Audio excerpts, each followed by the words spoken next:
গল্পের সাথে কিছুক্ষণে আমি প্রিয়াঙ্কা আপনাদের সকলকে স্বাগত জানাচ্ছি। আমরা শুনছি শ্রীমতী সুচিত্রা ভট্টাচার্যের একটি উপন্যাস পালাবার পথ নেই।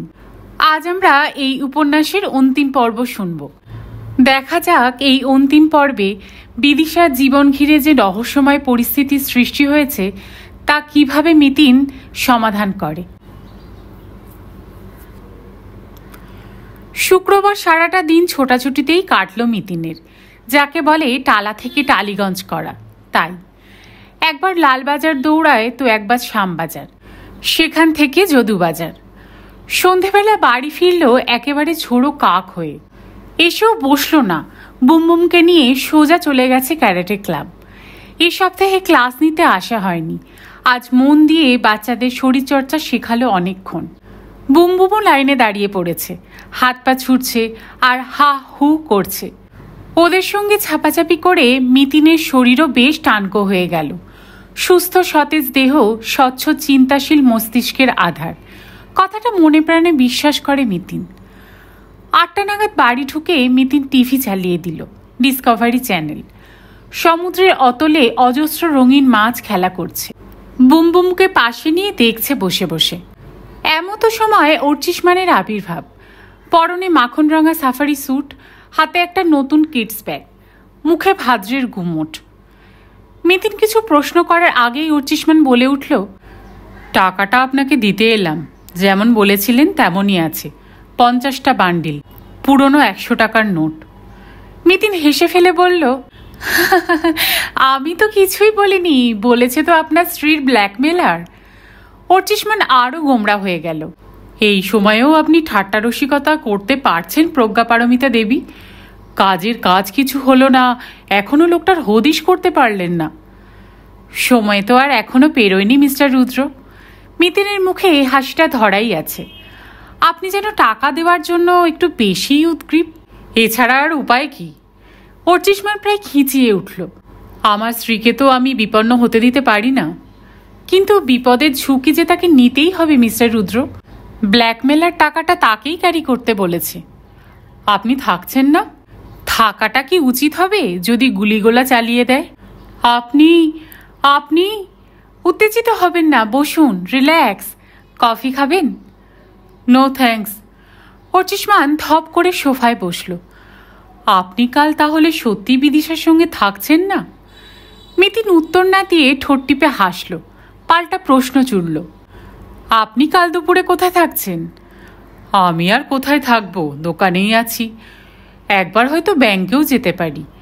কাল 12টায় ব্যাংকিং আওয়ার শেষ হওয়ার পর ম্যানেজারের সঙ্গে আমার একটা জরুরি মিটিং আছে, হয়তো সেখানে।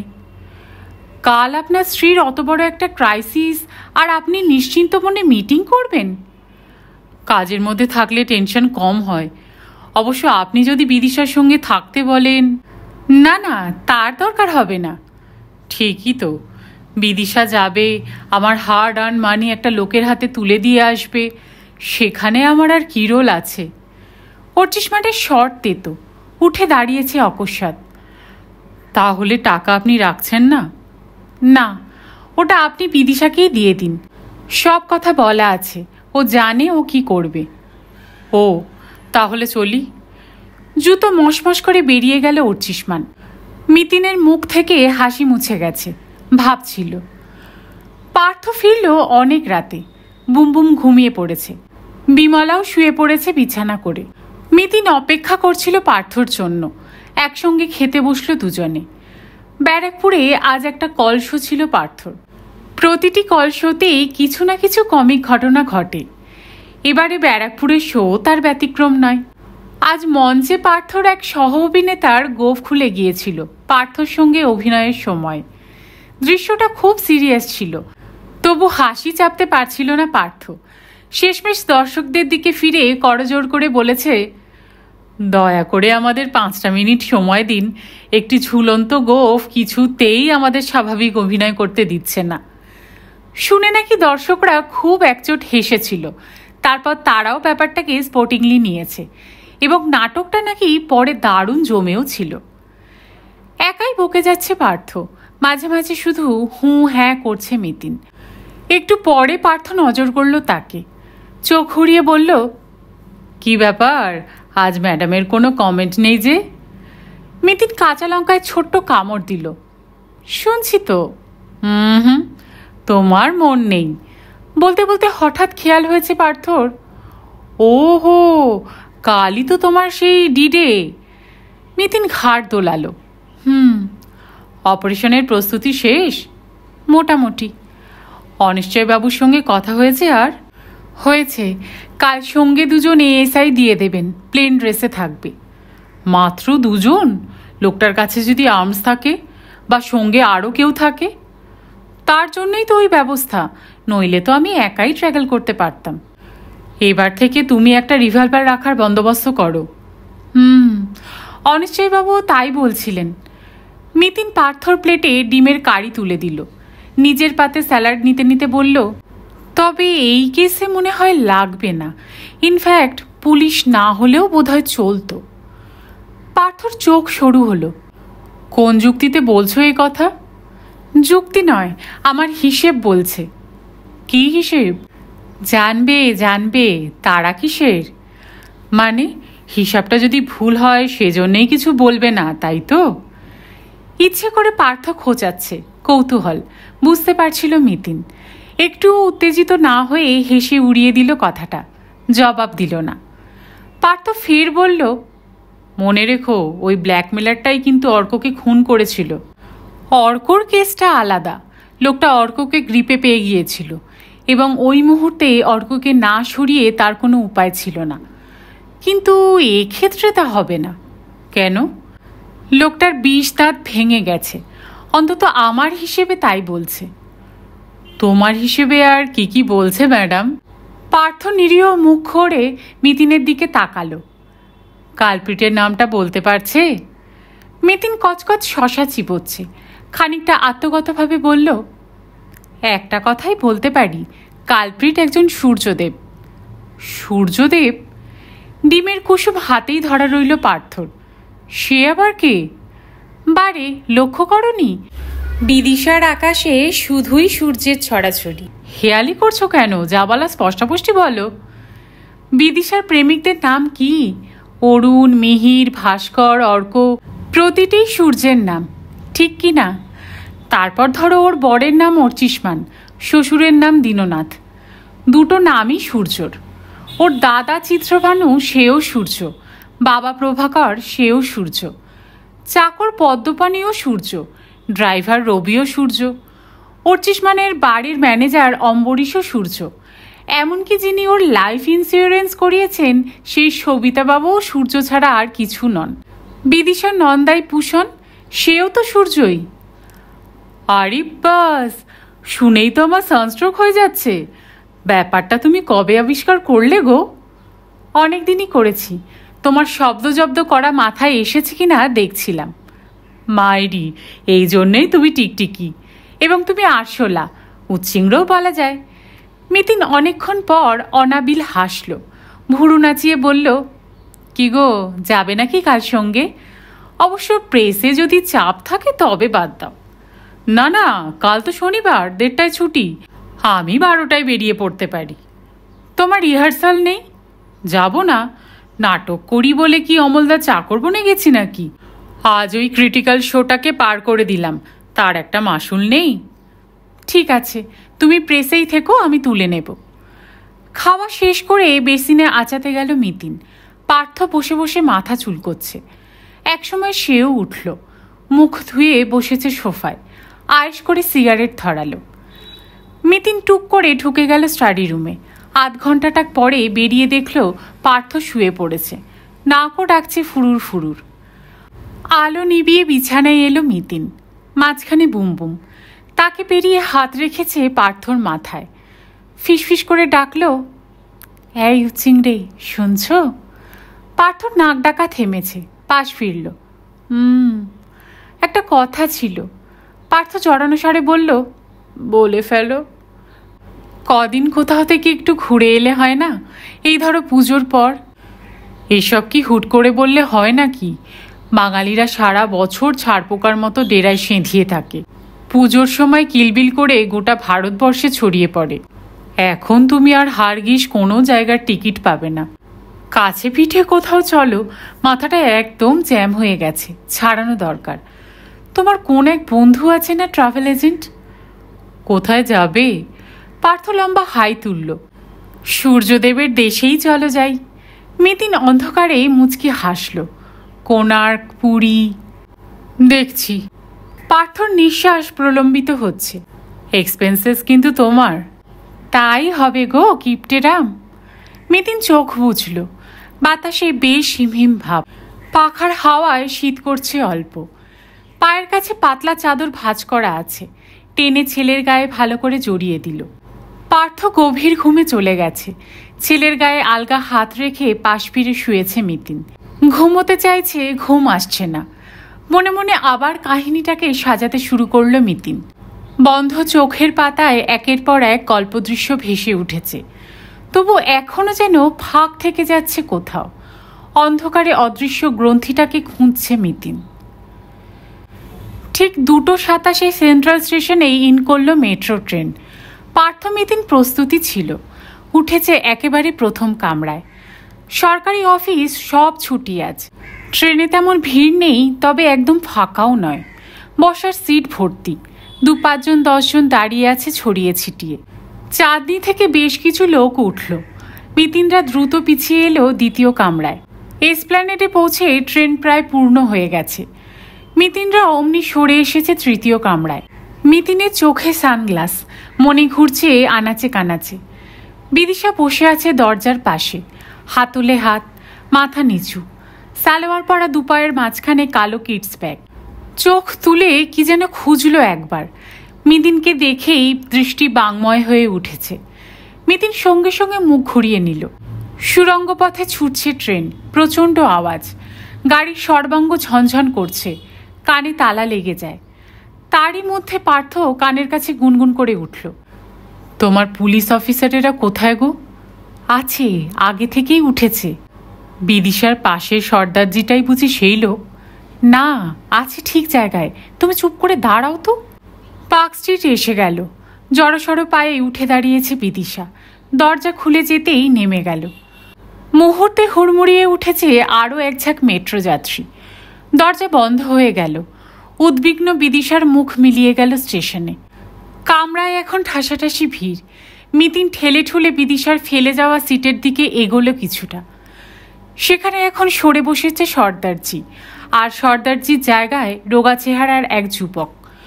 ঘন ঘন ঘড়ি দেখছে যুবকটি, যেন কোথাও জরুরি অ্যাপয়েন্টমেন্ট আছে তার।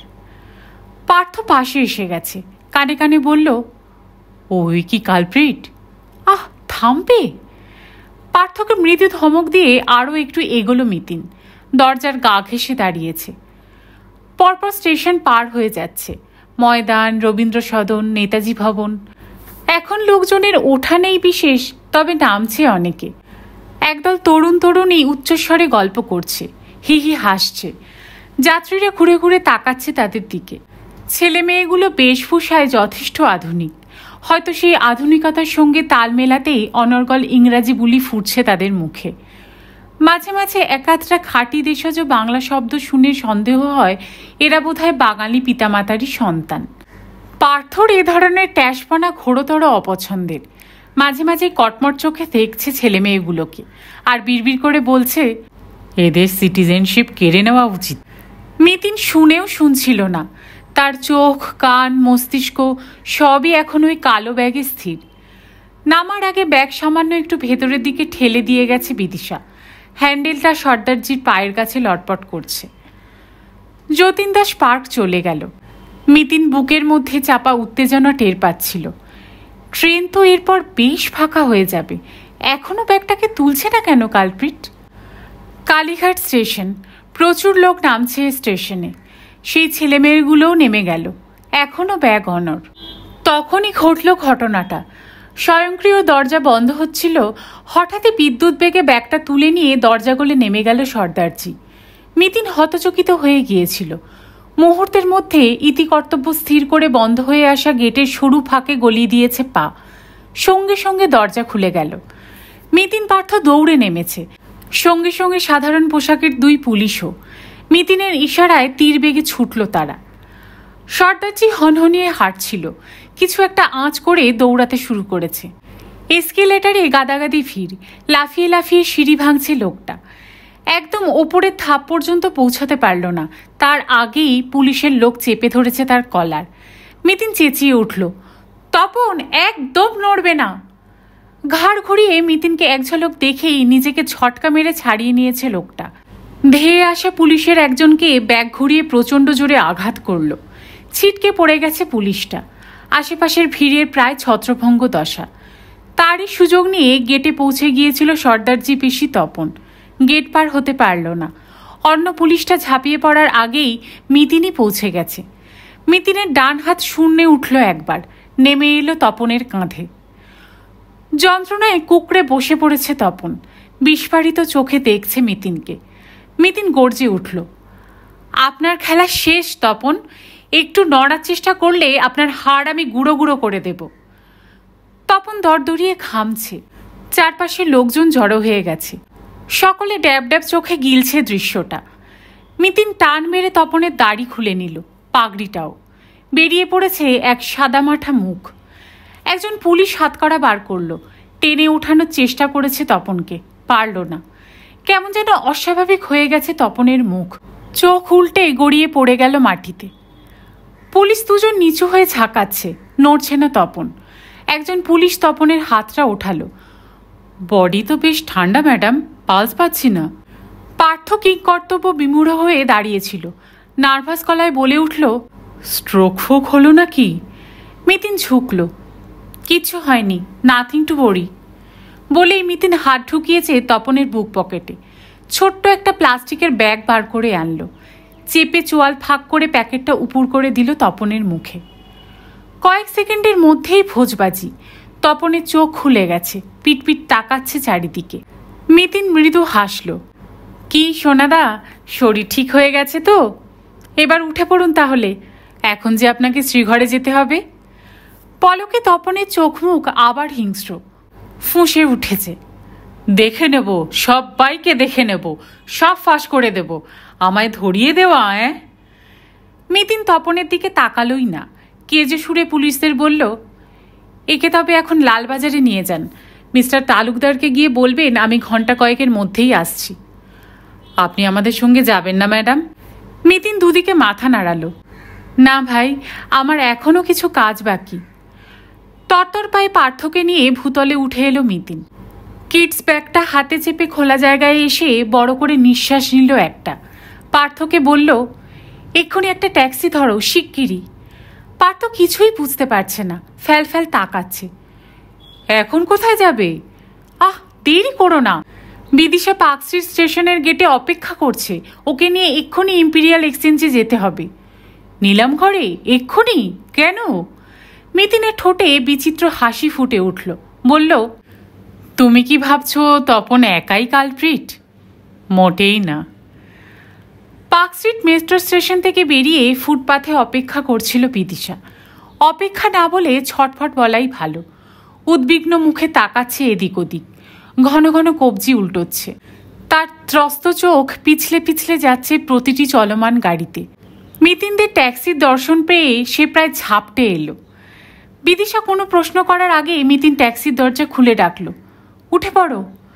সুস্থিত হয়ে বসতে পারল না বিদিশা। তার নজর আটকেছে মিতিনের কোলে। অস্ফুটে বলল, লোকটা টাকা নেয়নি? চেষ্টা করেছিল, হজম করতে পারিনি। মিতিন কিডস ব্যাগটা নাড়ল। সে এখন পুলিশের জিম্মায়। কে সে? বিদিশার গলা কাঁপছে। চেনা কেউ? হয়তো চেনো। সিগন্যাল সবুজ হতেই নড়ে উঠেছে ট্যাক্সি। মিতিন বিদিশার দিকে ফিরল। লোকটার নাম তপন, তপন নন্দী। পার্থ পাশ থেকে ফুট কেটে উঠল। ব্যাটা আপনার স্বামীর দোকানে চাকরি করতো, ছাঁটাই হয়েছিল। বিদিশার চোখের মনে স্থির, কি যেন মনে করার চেষ্টা করছে। বিড়বিড় করে বলল, তপন? হ্যাঁ, লোকটাকে দেখেছিলাম বটে আমাদের বাড়িতে, কিন্তু সে কেন হঠাৎ? আমি তো কিছুই বুঝতে পারছি না। সম্ভবত তোমার স্বামীর ওপর আক্রোশেই তোমার ওপরেই আক্রমণ। শুধু ছাঁটাই হওয়ার জন্য কেউ এমন? অন্য কারণ থাকলে পুলিশ টেনে বার করবে। বিদিশার জিজ্ঞাসা মাঝপথে থামিয়ে দিল মিতিন। লোকটা তোমার দাদার বন্ধুও। তোমার পাস্ট সে জেনেছে তোমার দাদারই কাছ থেকে। চিত্রভানুবাবু অবশ্যই ব্ল্যাকমেলিংয়ের বিন্দু বিসর্গও জানতেন না। তিনি শুধু নির্বোধের মতো খবরই সাপ্লাই করেছেন, ব্যাস। একটু বেশি বকবক করা স্বভাব কি না? বিদিশা স্তম্ভিত মুখে বলল, তাই কি সেদিন লোকটাকে চেনা চেনা লাগছিল? দাদার সঙ্গে কি দেখেছি কোনোদিন? হতে পারে। মিতিন বিদিশার পিঠে হাত রাখল। যাকগে, আজ থেকে তোমার দুঃস্বপ্নের দিন শেষ। এবার থেকে লক্ষ্মী বউ হয়ে সুখে শান্তিতে ঘরকন্যা করো। নতুন কোনো লোভের ফাঁদে পড়ো না। আর কোনো ভাস্কর, মিহির, অরুণ, অর্কও জুটিও না, বুঝেছ? মনে রেখো, তোমার স্বামী তোমার একটা অপরাধ হয়তো ক্ষমা করে নেবেন, কিন্তু তাছাড়া তোমার জন্যই অর্কর মতো একজন নিরীহ ছেলেকে মরতেও হয়েছে। বিদিশা মাথা নামিয়ে নিল। টপ টপ জল পড়ছে চোখ পেয়ে। কান্নাটা বোধহয় কৃত্রিম নয় মনে হলো মিতিনের। ইম্পিরিয়াল এক্সচেঞ্জের সামনে ট্যাক্সি থামিয়েছে পার্থ। মিতিন বলল, তুমি এই ট্যাক্সিতে করেই বাড়ি চলে যাও বিদিশা। আমরা একটু মিস্টার রুদ্রর সঙ্গে কথা বলবো। আমি থাকবো না? তুমি থেকে কি করবে? হয়তো এক্ষুনি আমাদের মিস্টার রুদ্রকে নিয়ে লালবাজারে ছুটতে হবে। সেখানে কতক্ষণ লাগবে না লাগবে? তোমার শ্বশুরমশাইয়ের শরীরটা তো ভালো না, তুমি বরং তার কাছেই এখন থাকো। ট্যাক্সি থেকে মিতিন কি যেন একটু ভাবলো, তারপর ট্যাক্সির জানালায় মুখ এনে বলল, টেনশন করো না, আমার স্মরণে আছে। ভাস্কর, মিহিরদের কথা তোমার স্বামীকে বলবো না। তুমিও এই ব্ল্যাকমেলিংয়ের আতঙ্ক মন থেকে মুছে ফেলো সম্পূর্ণ, কেমন? ট্যাক্সি মিলিয়ে যেতেই পার্থ বলল, কেসটা কি বলো তো? মেয়েটাকে ভাগালে কেন? মিতিন মুচকি হাসল। রহু ধৈর্যং, রহু ধৈর্যং। নাটক তো ক্লাইম্যাক্সে পৌঁছেই গেছে, আর একটু সবুর করোই না। নিলাম ঘরে ঢুকতেই দূরের কাচের ওপার থেকে মিতিনদের দেখতে পেয়েছে অর্চিষ্মান। সঙ্গে সঙ্গে চেয়ার ছেড়ে উঠে পড়েছে। হন্তদন্ত পায়ে বেরিয়ে এলো ঘর থেকে। মিতিন কিডস ব্যাগটা অর্চিষ্মানের দিকে বাড়িয়ে দিল। নীরস গলায় বলল, দেখে নিন, পুরো 5 লাখই আছে। অর্চিষ্মানের তবু যেন বিশ্বাস হচ্ছে না। লোকটা ধরা পড়েছে, সে এখন শ্রীঘরে। রিয়েলি? রিয়েলি? হারামজাদাটা কে? বলছি, তারা কিসের? চলুন গিয়ে ঠান্ডা ঘরে বসি, একটু কফি টফি খাই। মিতিন ফিক হাসল। আমার স্বামী কিন্তু খুব ভোজন রসিক মানুষ, ওকে একটু ভালো করে আপ্যায়ন টাপ্যায়ন করুন। মিতিনের আকস্মিক লঘু আচরণে কেমন যেন থতমত খেয়ে গেল অর্চিষ্মান। পলকে অবশ্য সামলেও নিয়েছে নিজেকে। দারুণ শশব্যস্ত ভঙ্গিতে দুজনকে এনে বসালো নিজস্ব ঘেরাটোপে। বেয়ারাকে ডেকে কফি স্ন্যাক্সের অর্ডার দিল। এসিও বাড়িয়ে দিল 2 পয়েন্ট। চেয়ারে বসে টেবিলের পেপার ওয়েট নিয়ে নাড়াচাড়া করলো একটুক্ষণ। তারপর গলা ঝেড়ে বলল, ওয়েল ম্যাডাম, এবার সব খুলে বলুন। বাই দ্য বাই, আমার ওয়াইফ কোথায়? হ্যাঁ, এতক্ষণে তার কথা মনে পড়ল। মিতিনের ঠোঁটে আবার আলগা হাসি। ওকে বাড়ি পাঠিয়ে দিয়েছি। বেচারার ওপর আজ খুবই মেন্টাল স্ট্রেন গেছে, এখন ওর একটু বিশ্রাম দরকার। তাছাড়া এই মুহূর্তে ওর বাড়িতে থাকাটা খুব জরুরি, to avoid further mishap in your family. Archishman ফ্যালফ্যাল চোখে তাকালো। অর্চিষ্মানের ধন্দমাখা মুখখানা দেখতে দেখতে হাসি মুছে ফেলল মিতিন। সংক্ষেপে আজকের অভিযানের বিবরণ দিল। শুনতে শুনতে অর্চিষ্মানের চোয়াল শক্ত হচ্ছে ক্রমশ। তপনের নাম শুনে প্রায় ছিটকে লাফিয়ে উঠল, চিৎকার করছে, I will kill that swine, the son of a beach. ব্যাটা চোরস্য চোর, অত বড় সাহস! বলতে বলতে ফুরুকুচকে তাকালো। কিন্তু ওই হারামজাদা বিদিশারা তো খবর জানলো কোত্থেকে? বলছি, সব বলছি। উত্তেজিত না হয়ে স্থির হয়ে বসুন। বসবে কি? ক্রোধে ফুঁসছে অর্চিষ্মান। ঝপাং করে চেয়ারে ছেড়ে দিল শরীর, হাতের মুঠো পাকাচ্ছে। মিতিন হিমশীতল গলায় বলল, এবার মন দিয়ে আমার কথাটা শুনুন। তপন একা কালপ্রিট নয়, একজনের প্রত্যক্ষ যোগসাজশ এই ঘটনাটা ঘটেছে। বলতে পারেন তার অপরিণামদর্শিতা এবং দুর্বল চিত্ত আচরণই এই ব্ল্যাকমেলিংয়ের মূল কারণ। অর্চিষ্মানের চোখ সরু হলো। কে সে? আপনার বাবা, শ্রী দীননাথ রুদ্র স্বয়ং। তিনি পর্দার আড়ালে আসল ট্র্যাজিক হিরো, ভিলেনও বলতে পারেন।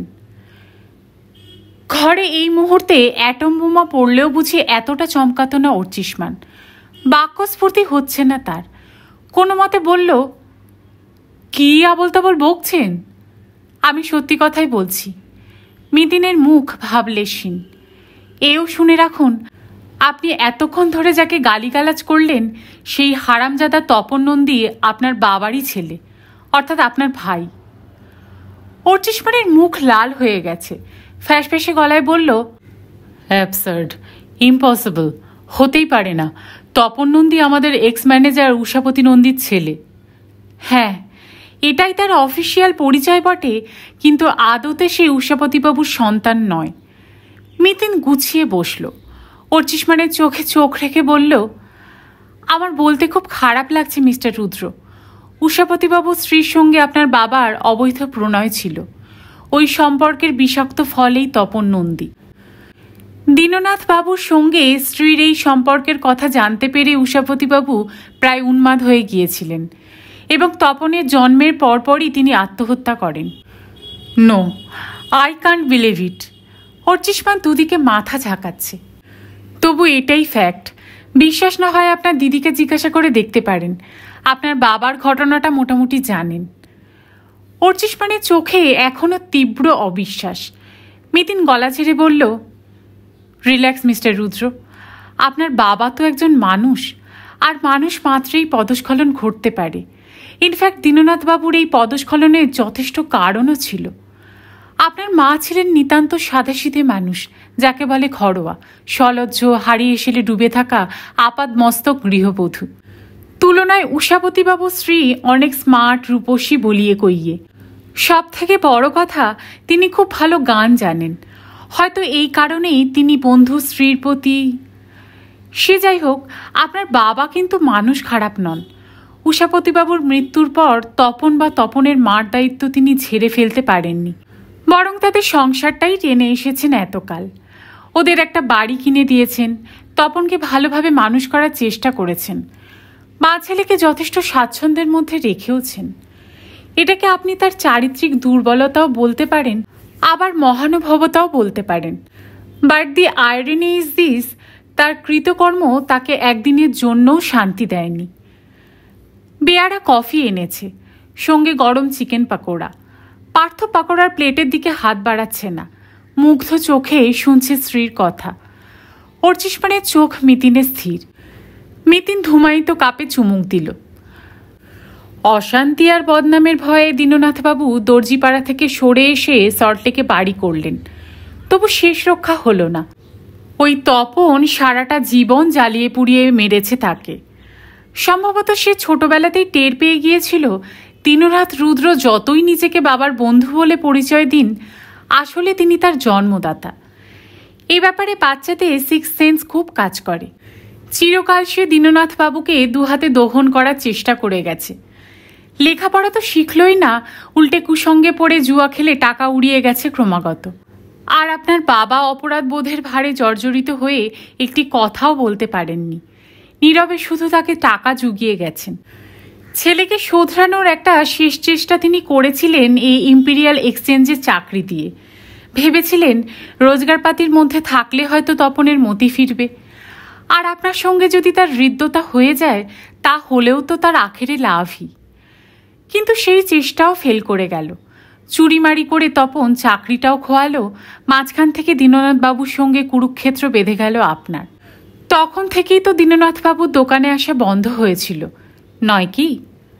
হ্যাঁ, মানে বাবা তপনের মতো স্কাউন্ডেলের জন্য এমন ওকালতি করছিলেন। অর্চিষ্মান প্রায় স্বগতোক্তির মতো বলে উঠল। না করে তার যে কোনো উপায় ছিল না, যতই হোক নিজেরই তো ছেলে। মিতিন মাথা দোলালো। তখন থেকে আবার অন্য একটা বিপদ শুরু হলো। টাকা পয়সার ওপর দিয়ে দীননাথবাবুর কন্ট্রোল চলে গেছে। তপনদের সংসারে আর ইচ্ছে মতো টাকা দিতে পারছেন না। তপনও ক্রমাগত তাকে চাপ দিয়ে চলেছে। তার মাও তাকে থামিয়ে রাখতে পারেন না। ইতিমধ্যে আপনার দিদিও কিছু আন্দাজ করে থাকবেন। ভবিষ্যতে তপনকে যাতে সম্পত্তির ভাগ না দিতে হয়, সেই জন্য তিনি বাবাকে উইল করার জন্য চাপ দিতে শুরু করলেন। দীননাথবাবু বরাবরই দুর্বল চিত্তের মানুষ, মেয়ের চাপের কাছে নতি স্বীকার করে গত বছর পুজোর আগে উইলটা করে ফেলতে বাধ্য হন। ছেলে প্রাপ্য থেকে বঞ্চিত হচ্ছে, বিবেকের এই তাড়নায় কথাটা বোধহয় বলেও ফেলেছিলেন তপনের মাকে। তারপর থেকে প্রতিহিংসার নেশায় পাগল হয়ে উঠল তপন। ইনসিডেন্টলি অর অ্যাক্সিডেন্টলি এর কিছুদিন আগে চিত্রভানুর সঙ্গে তপনের পরিচয় হয়। চিত্রভানু তাকে বিদিশার প্রেমের গল্প শুনিয়েছিল, আর একাধবার সে হয়তো বিদিশাকে দেখেছে। ব্যাস, অমনি তার মাথায় শয়তানি বুদ্ধি খেলে যায়। দীননাথকে সে প্রেশার করা শুরু করে ওই বিদিশার সঙ্গে বিয়ে দিতে হবে অর্চিষ্মানের, এবং তারপর বিদিশাকে ব্ল্যাকমেল করে সে নিয়মিত টাকা নিয়ে যাবে।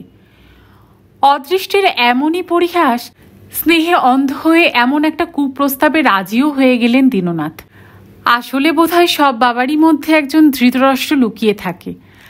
আপনি তাকে ঠুটো জগন্নাথ করে দিয়েছিলেন বলে তার বোধহয় একটা অভিমানও ছিল, আর সেটাকেই উস্কে দিয়েছিল তপন।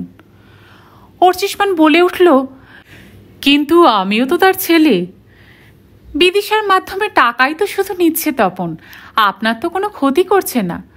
অন্তত দীননাথবাবু এরকমই ভেবেছিলেন হয়তো।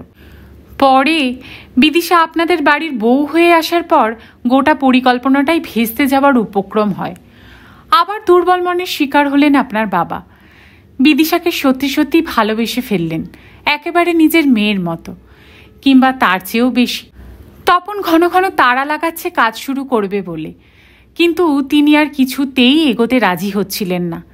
তখনই তপন মাস্টার স্ট্রোকটা দিল। Master stroke? পার্থ চিকেন পাকোড়ার দিকে হাত বাড়াতে গিয়েও থমকে গেল।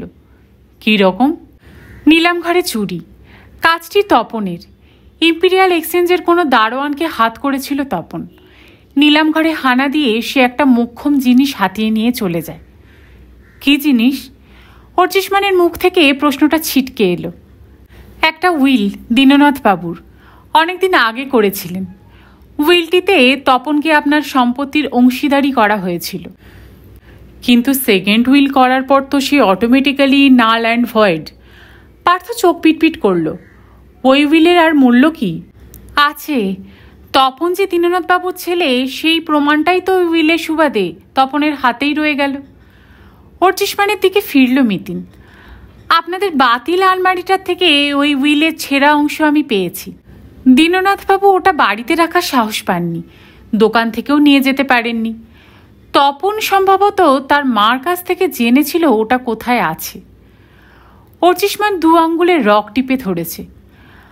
আমি ভাবতেও পারছি না। But this is also fact. এমনটাই হয়েছে। ওই উইল হাতে পেয়েই লম্ফঝম্প বেড়ে যায় তপনের। অগত্যা নিরুপায় হয়ে দীননাথবাবুকে সম্মতি দিতেই হয়েছিল খেলাটায়। মনে রাখবেন, চুরির পরের দিনই দুপুরে প্রথম ফোনটা আসে। এরপর থেকে তপনের প্রতিটি কাজে তিনি সহায়তা করেছেন। বিদিশার প্রতিটি গতিবিধির ওপর তিনি নজর রেখেছেন। টাইম টু টাইম তপনকে জানিয়েও গেছেন। রবি ছিল দীননাথবাবুর লোক, সেই মেনলি বিদিশার ওপর নজরদারিটা। বিদিশা যখন নার্ভাস হয়ে ছুটে বেড়াচ্ছে তখনই তার গয়নার বাক্সটা চুরি হয়। আমি নিশ্চিত এর পেছনে দীননাথবাবুর ইনস্ট্রাকশন ছিল। অবশ্য বাক্সে যে লাভ লেটার আছে এটা রবি বা দীননাথবাবুর কেউই ভাবতে পারেননি। ওটা একটা ম্যাটার অফ কোইন্সিডেন্ট। অবশ্য রবি বাক্স খুলে চিঠির তারা দেখলেও দেখে থাকতে পারে। এই প্রসঙ্গে বলে রাখি, রবি এখন বহাল তবিয়েতে তার দেশের বাড়িতে হাওয়া খাচ্ছে।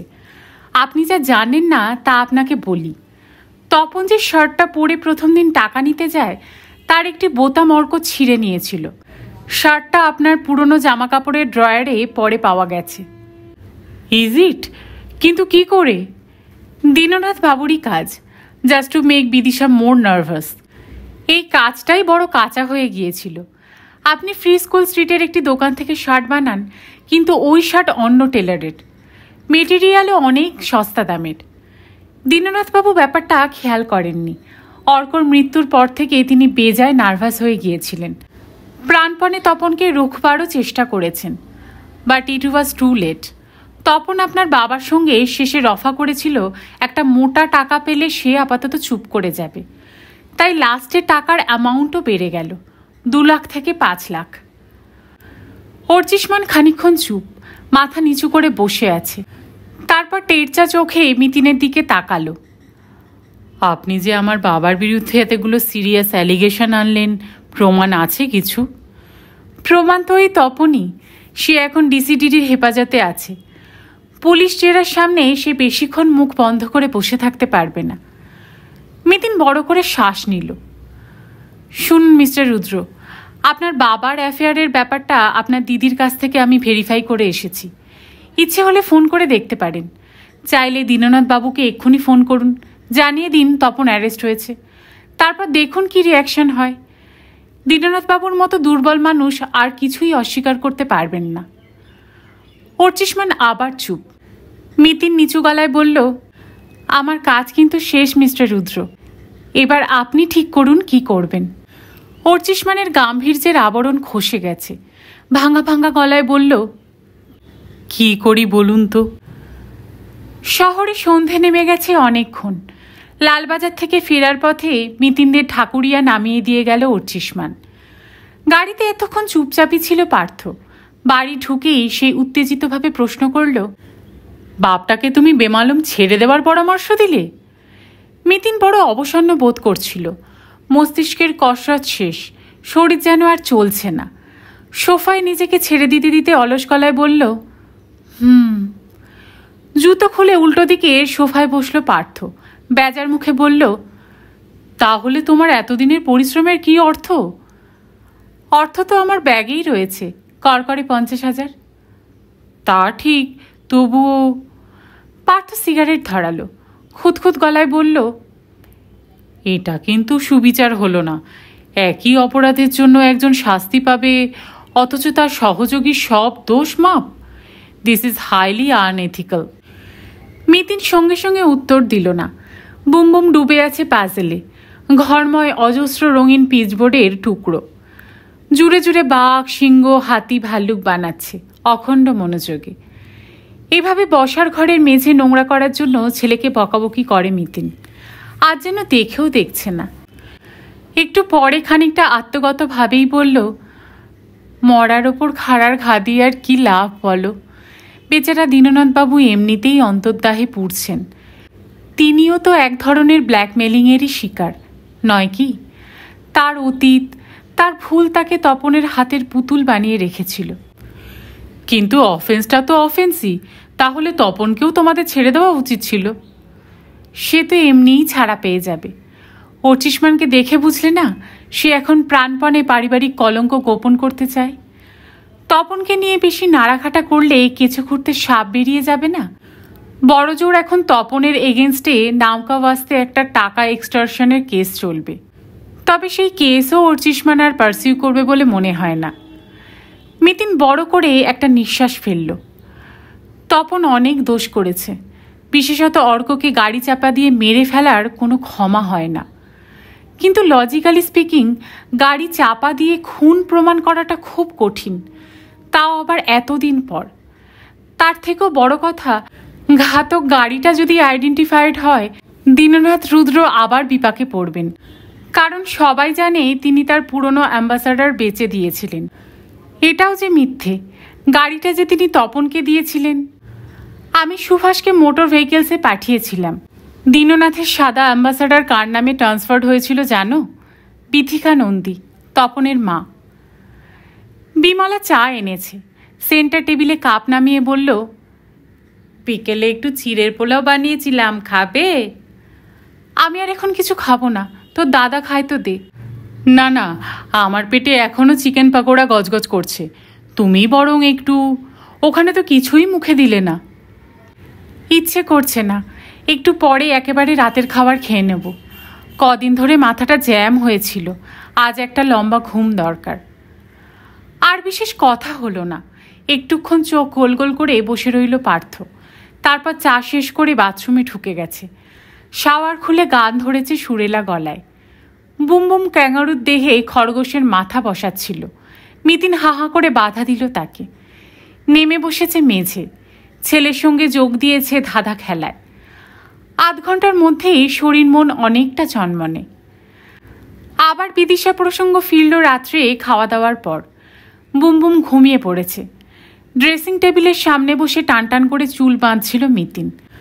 খাটে চিৎপাত পার্থ ঘুরন্ত ফ্যানের দিকে তাকিয়ে প্রশ্ন করল, আচ্ছা, কেসটা তুমি সলভ করলে কি করে বলো তো? মিতিন হাসি হাসি মুখে বলল, তুমি কি শুয়ে শুয়ে কেসটার কথাই ভাবছো নাকি? ভাবছি তো। দীননাথ রুদ্রকে তুমি সন্দেহের তালিকায় আনলে কি করে? এটা বুঝলে তো তুমি টিকটিকিই হতে, আর আমি আরশোলা। মিতিন হাসতে হাসতে পার্থর পাশে এসে বসল, হাতে নাইট ক্রিম মুখে ঘষছে। পার্থর নাকে একটু ক্রিম লাগিয়ে দিয়ে বলল, দীননাথকে আমিও প্রথমে গোনায় ধরিনি মশাই। আমার প্রথম সাসপেক্ট কে ছিল তুমি তো জানোই। হ্যাঁ, অর্চিষ্মান রুদ্র। রাইট। অর্চিষ্মানকে সন্দেহ করার কারণও তোমায় বলেছিলাম। আপাত দৃষ্টিতে অনেক কিছুই অর্চিষ্মানের বিরুদ্ধে যায়। দীঘায় তার হঠাৎ অস্বাভাবিক আচরণ, দুম করে বিদিশার নামে 10 লাখ টাকার পলিসি করা, সদ্য বিবাহিত স্ত্রী টেনশনে ছটফট করছে সেদিকে আদৌ লক্ষ্য না করা, অথচ সেই স্ত্রীর ব্ল্যাকমেলারকে 2-5 লাখ টাকা দেওয়ার জন্য উদ্গ্রীব হয়ে পড়া। এর এক টাকাও ঠিক স্বাভাবিক বলা যায় না।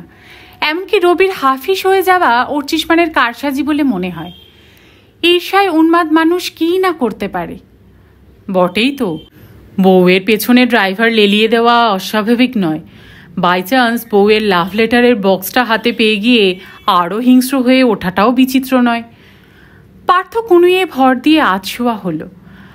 আমার কিন্তু প্রেমিকদের দিকেও সন্দেহ গিয়েছিল। সে তো তুমি বলেই দিয়েছিলে ওটা অর্কর কাজ। তার কারণও ছিল। লোকটা গাড়ির তলায় আধ ঘন্টা ধরে শুয়ে রইল, অথচ অর্ক তাকে তখনও ধরার চেষ্টা করল না। আমি শিওর অর্ক তখন পাজলড হয়ে গিয়েছিল। বেচারা ভালো মানুষ, ওরকম পরিস্থিতিতে কখনো আগে পড়েনি। যদি ধরতে গিয়ে ফেল করে যায়, যদি প্রেমিকার কোনো নতুন বিপদ হয়। তাছাড়া লোকটা, তপন কেন ভাবে অতক্ষণ শুয়ে রইল অর্কর হিসাবেই আসছিল না। যেমন তপনেরও হিসাবে আসেনি সত্যি সত্যি বিদিশা অর্ককে সঙ্গে এনেছে। শেষ পর্যন্ত অর্ক যখন মরিয়া ডাইভ দিল তখনই মুশকিলটা হয়ে গেল। দুজনেই দুজনকে সামনাসামনি দেখে ফেলল। তপন বেজায় ঘাবড়ে গিয়েছিল। তবে সে সময় বিদিশা হঠাৎ অসুস্থ হয়ে পড়ায় তপন ভেবেছিল ব্যাপারটা বুঝি ধামাচাপা পড়ে গেল। কিন্তু অর্ক তককে তককে ছিল। অস্বাভাবিকভাবে তপনের সুলুক সন্ধানও পেয়ে গিয়েছিল সে। যখন তপনের সম্পর্কে অর্ক অনেকটা জেনে ফেলেছে তখনই ব্যাপারটা তপনের নলেজে আসে। খুন হওয়ার আগে তপনের পাড়ায় গিয়েছিল অর্ক। তখনই তপন ঠিক করে অর্ককে সরিয়ে দেবে। অজয় খবর এনে দিয়েছে সেদিন সকাল থেকেই স্টেডিয়ামের আশেপাশে একটা সাদা অ্যাম্বাসাডার ঘোরাফেরা করছিল। অবশ্য প্রত্যক্ষদর্শীরা সঠিকভাবে বলতে পারেনি সন্ধেবেলা ওই অ্যাম্বাসাডারটাই অর্ককে হিট করেছে কিনা। যাই হোক, দুয়ে দুয়ে তো আর 5 হয় না, সুতরাং আমরা ধরে নিতেই পারি তপনই। অতি দুঃসাহসী হয়ে তপন সেদিনই বিদিশাকে আবারও ফোন করেছিল। পার্থ উঠে বসল, হাত বাড়িয়ে বেডসাইড টেবিল থেকে সিগারেটের প্যাকেটটা বার করেছে। ধরালো না সিগারেট, ঘোরাচ্ছে আঙ্গুলে। মিতিন বলল, শুনুন স্যার, অর্ক কেন, বিদিশার কোনো প্রেমিককেই আমি সন্দেহ করিনি। বিদিশা বারবার ভাস্করের দিকে আঙ্গুল তোলা সত্ত্বেও না। তাহলে তাদের সঙ্গে দেখা করতে গেলে কেন? ছাই উড়িয়ে দেখছিলাম মণিমুক্ত সন্ধান পাই কিনা। ভাস্করকে দেখে বুঝলাম লোকটি একটি অতি পগায়া মাল। বিদিশাকে সে মন থেকে বহুকাল আগেই ঝেঁটিয়ে বিদায় তো করেইছে। সে এখন যে মেয়েই দেখে তারই হাত ধরে টানাটানি করতে চায়। রাজনীতি দৌলতে সে এখন দিব্যি করে কম্মে খাচ্ছে। অর্চিষ্মানের কাছেও তার কিছু ধান্দা আছে। ওসব বাঁকাচোরা ঝামেলায় জড়ানোর বান্দাই সে নয়। মাঝে সে অনেকদিন কলকাতার বাইরে ছিল, এই পয়েন্টটাও তার ফেভারে যায়। কিন্তু মিহিরের কেসটা আলাদা। সে গেরস্থ মানুষ, সদ্য বিয়ে থা করে সুখে আছে। তবে এর কাছ থেকেই মোক্ষম ইনফরমেশনটা জুটে গেল। আর সেই সূত্র ধরেই চিত্রভানুকে ধরে সোনাদা। পার্থ সিগারেটটা ধরালো। এ তো আমি জানি, কিন্তু দীননাথকে তুমি পিকচারে আনলে কি করে? মনের ভেতরে অনেক কাঠখড় পোড়াতে হয়েছে মশাই। চিত্রভানুর কাছ থেকে জনৈক সোনাদার সন্ধান পেয়ে চমকেছিলাম বটে, কিন্তু ব্ল্যাকমেলিংয়ের ঘটনাটার সঙ্গে এই লোকটাকে ঠিক অ্যাসোসিয়েট করতে পারছিলাম না। কারণ তখনও আবার মন জুড়ে আছে অর্চিষ্মান। সোনাকে বছর 2 আগে ছাঁটাই করেছে অর্চিষ্মান। গত বছর জুলাই আগস্টে চিত্রভানুর সঙ্গে পরিচয় হয়েছে সোনার। পুজোর ঠিক পরে কেউ একজন গিয়ে চিত্রভানু সেজে মিহিরের কাছ থেকে বিদিশার প্রেমপত্র নিয়ে এলো। তার 2.5 মাস পরে আকস্মিকভাবে অর্চিষ্মানের সঙ্গে বিয়ে হলো বিদিশার। ব্ল্যাকমেলিং শুরু হলো বিয়ের 6 মাস পরে। ব্ল্যাকমেলিংয়ের ফোন আসার আগের দিন অদ্ভুত এক চুরি হয়ে গেল নিলাম ঘরে। চোর প্রায় কিছুই নিল না, শুধু শুধু কিছু আলমারি ঘেটে গেল, তার মধ্যে আবার একটা ভাঙা বাতিল আলমারি। ব্যাপারগুলোকে ঠিক ঠিক লিঙ্ক আপ করতে পারছিলাম না, অথচ মনে হচ্ছে প্রতিটি ঘটনার মধ্যেই কোথাও যেন একটা সুতোর যোগ আছে। মিহিরের সঙ্গে কথা বলে নিশ্চিত হয়ে গেছি বিদিশা আর অর্চিষ্মানের বিয়ে হঠাৎ স্থির হয়নি, এটা রীতিমতো পূর্ব পরিকল্পিত। প্ল্যানটা কার? অর্চিষ্মানেরই? তাহলে প্রতিহিংসার থিয়েটারিটা মিথ্যে হয়ে যায়। ধরে নিলাম দীননাথ সাদা সরল মানুষ, অর্চিষ্মানই আটঘাট বেঁধে বাবাকে দিয়ে বিয়ের ব্যাপারটা ঠিক করিয়েছিল। কিন্তু সেক্ষেত্রে কি দীননাথ পরে ঠাট্টার ছলেও কথাটা বিদিশাকে বলতেন না? তাছাড়া মাত্র 10 লাখ টাকা পাওয়ার সম্ভাবনায় এমন দীর্ঘমেয়াদী একটি প্ল্যান? না, হিসাবটা মিলছে না, হিসেব মিলছে না। ভাবতে ভাবতে সেদিন অবশ্য চোখ অনেকটা খুলে গেল। কি করে? ওই শার্ট। অর্চিষ্মান যদি গোটা ব্ল্যাকমেলিংয়ের ব্যাপারটা সাজিয়ে থাকে, সে কেন নিজের জামা কাপড়ের মধ্যে ওই শার্টটা রাখতে যাবে? তাহলে রাখলো কে? বাড়িরই কেউ? পদ্মপাণি, মানদা, সুমতি? কেন তারা রাখবে? অর্থপ্রাপ্তির আশা? কারো নির্দেশ? তখনই মনে পড়ল অর্চিষ্মানের জামা কাপড় ঘাটতে দীননাথে বিদিশাকে বলেছিলেন। তবে দীননাথে কি বিদিশাকে বিভ্রান্ত করার জন্য? আবার আমি তোমার আনা স্টেটমেন্টগুলো নিয়ে বসলাম। কয়েকটা অসঙ্গতি আগেই চোখে পড়েছিল, এবার স্টাডি করে সেগুলো আরও স্পষ্ট হলো। সুমিত বলছে রবি মিসিং হওয়ার আগের দিন চলে গিয়েও আবার ফিরে এসেছিল বোনাস নিতে। বোনাস? নাকি দীননাথের সঙ্গে অন্য প্রয়োজন ছিল? মানদার এজাহার অনুযায়ী রবি বলতো বিদিশা এ বাড়িতে আসার পর তার কপাল খুলে গেছে। কেন বলতো? শুধু বিদিশার কাছ থেকে বকশিস পেত তাই? ধোঁয়া ধোঁয়া লাগছে। পদ্মপাণির বক্তব্য ইদানিং বড় উদ্ধত হয়ে গিয়েছিল রবি। কোন জোরে? দীননাথের দিকে সন্দেহের তীরটা এবার সরতে লাগলো। সঙ্গে সঙ্গে এও বুঝতে পারছি দ্বিতীয় আরও একজন লোক আছে যে গাড়ির তলায় শুয়েছিল, সাদা অ্যাম্বাসাডার নিয়ে ঘোরে। অর্ককে গাড়ি চাপা দিয়ে মেরে ফেলেছে, যার শার্ট এসে গেছে অর্চিষ্মানের দেরাজে। কাকে আড়াল করতে চাইছেন দীননাথ? সে কি ভাড়া করা লোক, নাকি সেই চক্রান্তের হোতা? আমার সিক্সথ সেন্স বলছিল চিত্রভানুর সোনাকেও একবার বাজিয়ে দেখা দরকার। পরদিনই নিলাম ঘরে গিয়ে অর্চিষ্মানের কাছ থেকে ছাঁটাই হওয়া সকলের নাম ঠিকানা নিয়ে নিলাম। ওই সময়ই স্ট্যাম্প পেপারের টুকরোটাও পেয়ে যাই। তারপর ছুটলাম বাড়ি বাড়ি। স্বর্ণেন্দু, হরিপ্রসাদ হয়ে তপন। বিকেলের মধ্যে ছবি মোটামুটি পরিষ্কার হয়ে গেল। তপন যে শোনা সেটাও।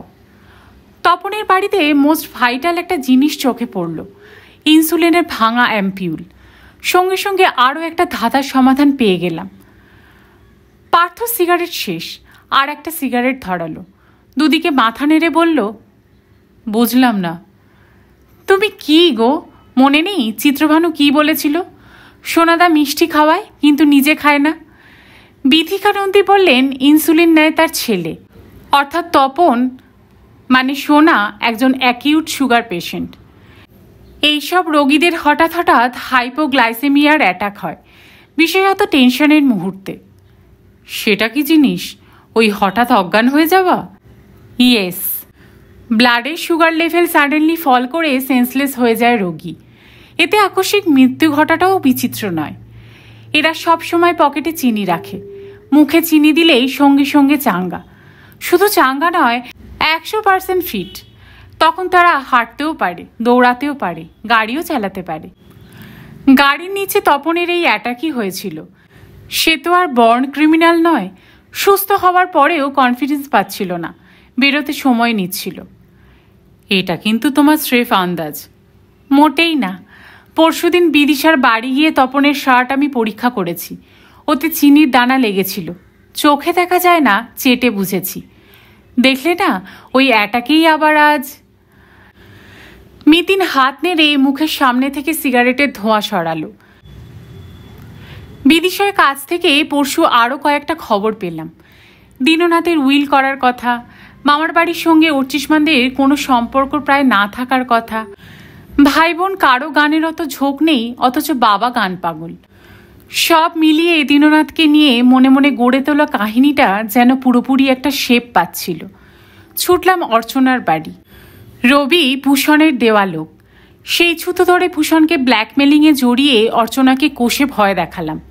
ব্যাস, চাপের মুখে অর্চনার পেট থেকে কথা বেরিয়ে এলো। বাবার অ্যাফেয়ারের কথা, বাবার অবৈধ সন্তানকে সম্পত্তি ভাগ দিতে পারেন সেই আশঙ্কার কথা। পুরনো উইলের চিন্তাটাও তখনই মাথায় এসে যায়। সঙ্গে সঙ্গে কাহিনী কমপ্লিট। পার্থ মাথা দোলাচ্ছে। আচ্ছা, ভূষণ অর্চনাকে তুমি আদৌ সন্দেহ করলে না, এটা কেন হলো? কে বলল করিনি? আমার লিস্টে সবাই ছিল, প্রভাকর, ভারতী, চিত্রভানুরাও। কিন্তু সোনা আর দীননাথকে এত হুড়মুড় করে পেয়ে গেলাম। মিতিন লম্বা হাই তুলল, আড়মোড়া ভেঙে শুয়ে পড়েছে বিছানায়। বিড়বিড় করে বলল, বেচারা দীননাথ। বিদিশাকে উনি সত্যি সত্যি ভালোবেসে ফেলেছেন, অথচ এই কুকর্মে তাকে সমানে তাল দিয়ে যেতে হয়েছে। আননেসেসারি কত মিথ্যে কথা বলতে হয়েছে জানো? তোমার দেওয়া স্টেটমেন্ট অনুযায়ী রবি মিসিং হওয়ার আগে উনি রবিকে নিয়ে শ্যামবাজারের টেপ সারাতে গিয়েছিলেন। শ্যামবাজার মোড়ে চরকি মেরে সেই দোকানটাও আমি খুঁজে বার করেছি। বহুকাল ধরে সেখানে নিয়মিত যাতায়াত ছিল নামি অকশনিয়ার দীননাথ রুদ্রর। দোকানদারই বলেছে। সত্যিই ওখানে রেডিও, টেপ, রেকর্ড প্লেয়ার সারাতেন দীননাথ। কিন্তু ওই বিশেষ দিনটিতে উনি সেখানে যানইনি। আবার বৃহস্পতিবার দীননাথ অবলীলায় বলে দিলেন মঙ্গলবার নজরুল মঞ্চে ফাংশন শুনতে গিয়েছিলেন। আমি ছোট্ট টোপ দিলাম, আমজাদ আলী খাঁর বাজনা। ওর মুখ ফসকে বেরিয়ে গেল, হ্যাঁ, সেদিন নজরুল মঞ্চে আমজাদ আলী খাঁর প্রোগ্রামই ছিল না। সম্ভবত তিনি আন্দাজ করতেই পারেননি আমি একজন গোয়েন্দা। দীননাথ আসলে যেতেন তপনদের বাড়ি। বিথিকা দেবীকে বুঝিয়ে টুঝিয়ে তপনকে থামানোর চেষ্টা করতেন। বকে যাওয়া অবৈধ সন্তানটিকেও তিনি বড় ভালোবাসতেন যে, আর এই ভালোবাসাই তাকে বাধ্য করেছে তপনের শার্টখানা অর্চিষ্মানের দেরাজে রেখে বিদিশাকে পুরোপুরি ঘুলিয়ে দিতে। ভয়েস রেকর্ডার আনা দেখে তিনি ভেতরে ভেতরে বিপদের গন্ধ পাচ্ছিলেন। যাই বলো, বেচারা তো তপনও। পার্থ আলো নিবিয়ে শুয়ে পড়ল। আহারে, শেষ বাজিটা আর মারতে পারল না। এটা পেয়ে গেলে হয়তো চিরকালের মতো চুপ করে যেত। হয়তো। মিতিন চোখ বুঝল। তাই না 2 লাখ লাফিয়ে 5 লাখ হয়ে গিয়েছিল। কিন্তু লোভের তো শেষ নেই পার্থ। লোভ, লালসা, বাসনা, কামনা, কোনো কিছু থেকেই মানুষের পালাবার পথ নেই। খানিক্ষণ দুজনেই চুপ। অন্ধকার ঘরে শুধু ঘূর্ণীয়মান পাখার শব্দ, যেন দীর্ঘশ্বাস বাজছে একটা। একটু পরে পার্থর গলা শোনা গেল, 1 লাস্ট কোয়েশ্চেন মিতু, বিদিশাকে তুমি সব কথা জানতে দিলে না কেন? অর্চিষ্মানকেও বারণ করে দিলে। যে কারণে বিদিশার সব কথা অর্চিষ্মানকে জানালাম না। বিদিশার প্রেমিকদের লিস্ট শুনে অর্চিষ্মান কি করবে? শ্বশুরের কীর্তির কথাই বা শুনে কি মোক্ষ লাভ হবে বিদিশার? এতে তো শুধু তিক্ততা আর সন্দেহই বাড়ে। তার মানে বলছো স্বামী স্ত্রীর মধ্যে কিছু গোপনীয়তা থাকা ভালো? কখনো কখনো ভালো বই কি, অন্তত যতক্ষণ পর্যন্ত সম্পর্কটা ভালো করে দানা না বাঁধে। ওরা যদি কখনো গভীরভাবে পরস্পরকে ভালোবাসতে পারে, নিজেরাই পরস্পরকে বলে দেবে সব কথা। পার্থ হাত বাড়িয়ে ছুলো মিতিনকে। আমাদের মধ্যেও কি কোনো গোপনীয়তা আছে মিতু? মিতিন হেসে ফেলল। আছে বই কি, এই মুহূর্তে একটা গোপনীয়তা তো আছেই। কি? কাল যখন অতবার করে বেড়াতে যাওয়ার কথা বলছিলাম, হ্যাঁ করে ঘুমিয়ে পড়লে, অথচ আজ সকালেই আমি আলমারিতে একটা খাম পেয়েছি। খামে ট্রেনের টিকিট পুরীর, জার্নি ডেট 15 অক্টোবর, অর্থাৎ একাদশী। তুমি এটা আমার কাছে চেপে গেছো কেন? সারপ্রাইজ দেব বলে। কবে কেটেছ? এই এই, নো টিকটিকিপনা। পার্থ মিতিনের ঠোঁটে আঙুল চাপা দিল। তোমাকে আগে থেকে ওয়ার্নিং দিয়ে রাখছি, পুরীতে গিয়ে কিন্তু নো গোয়েন্দাগিরি, কোনো অর্চিষ্মান অর্কর পেছনে দৌড়ানো চলবে না। তুমিও কোনো বিদিশার পেছনে ছুটো না তাহলেই। কথাটা শেষ করতে পারল না মিতিন। ছেলেকে টপকে চলে এসেছে পার্থ, একেবারে নীরব করে দিয়েছে মিতিনকে। মাথার ওপর এখন আবার ঘুরন্ত পাখার শব্দ, তবে দীর্ঘশ্বাসটা নেই, আর কোথাও নেই। শেষ করলাম আজকে শ্রীমতী সুচিত্রা ভট্টাচার্যের একটি উপন্যাস পালাবার পথ নেই এর অন্তিম পর্ব। গল্প পাঠ আপনাদের কেমন লাগছে আমাকে কমেন্ট করে প্লিজ জানাবেন। আর যদি ভালো লাগে তবে চ্যানেলটাকে একটা লাইক করে দেবেন এবং পারলে ফ্রেন্ডস আর ফ্যামিলির সাথে প্লিজ শেয়ার করবেন। চ্যানেলে যদি আজ নতুন বন্ধু হয়ে থাকেন তাহলে প্লিজ চ্যানেলটাকে সাবস্ক্রাইব করে নেবেন। পাশে যে বেল আইকনটি আছে তার অল নোটিফিকেশনটা অন করে দেবেন। সকলে খুব ভালো থাকবেন, সুস্থ থাকবেন। গল্প শোনার জন্য আপনাদের অসংখ্য ধন্যবাদ।